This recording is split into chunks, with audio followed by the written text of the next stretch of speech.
स्वतंत्रता सेनानियों को जब पैसों की कमी पड़ने लगी तो कुछ स्वतंत्रता सेनानी जो गरम दल से ताल्लुक़ रखते थे, उन्होंने एक ट्रेन को लूटने का ख्याल सोचा और यहीं शुरुआत हुई काकोरी कांड की। नमस्ते, मैं यशराज शर्मा आप सभी का अभिनंदन करता हूं और आज प्रस्तुत हूं लेकर कहानी काकोरी कांड की। वीडियो शुरू करते हैं, लेकिन इतना ज़रूर कहेंगे कि वीडियो पूरा देखिएगा ताकि अपने आने वाली पीढ़ियों को भी ये बता सकें कि आज़ादी खैरात में नहीं मिली, हमारे स्वतंत्रता सेनानियों को छीननी पड़ी है। शुरू करते हैं।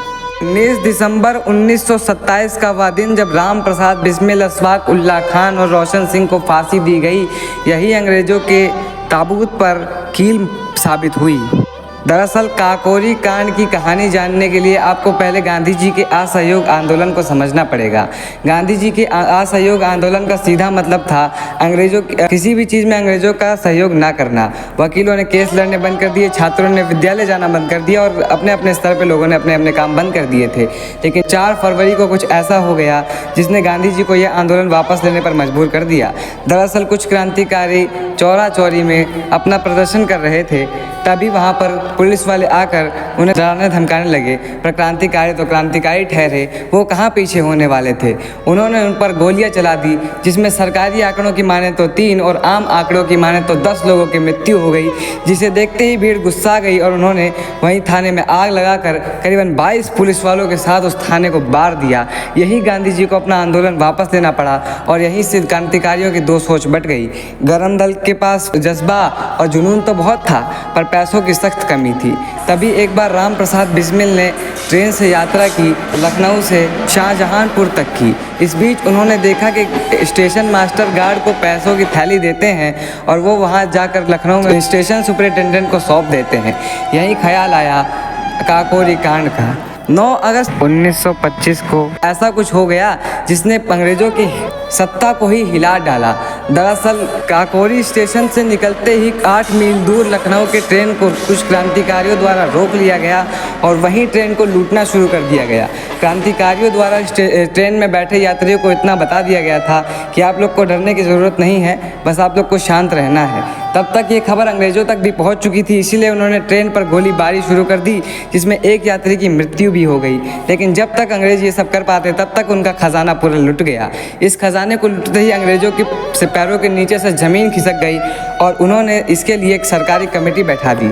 CID की जांच में पहले 2 महीने तो कोई कुछ भी नहीं पता कर पाया, लेकिन सितंबर के महीने से गिरफ्तारियां शुरू हो गई, जिनमें नाम आता है स्वर्ण सिंह, राम प्रसाद बिस्मिल, अशफाक उल्लाह खान, राजेंद्र लोहिड़ी, दुर्गा भगवती चंद्र वोरा, रोशन सिंह, सचिंद्र बख्शी, चंद्रशेखर आज़ाद, विष्णु शरण दुबलेश, केशव चक्रवर्ती, बनवारी लाल, मुकुंदी लाल, शचींद्र नाथ सान्याल और मनमथ नाथ गुप्ता। 2 साल चले इस लंबे केस की अंतिम सुनवाई 8 अप्रैल 1927 को हुई, जिसमें राम प्रसाद बिस्मिल, अशफाक उल्लाह खान और रोशन सिंह समेत 10 लोगों को अलग अलग सज़ाएं दी गई।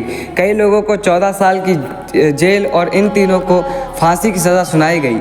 अब इसे आप इत्तेफाक कहें या सहयोग कि ये तीनों पैदा भी एक ही दिन हुए थे और इन्हें फांसी भी एक ही दिन दी गई। फ़र्क ये था शहर और जेल का। इन तीनों के अलावा इनके सबसे बड़े दुश्मन थे चंद्रशेखर आज़ाद, जो इस कांड को अंजाम देने के बाद किसी तरह वहां से निकल गए थे।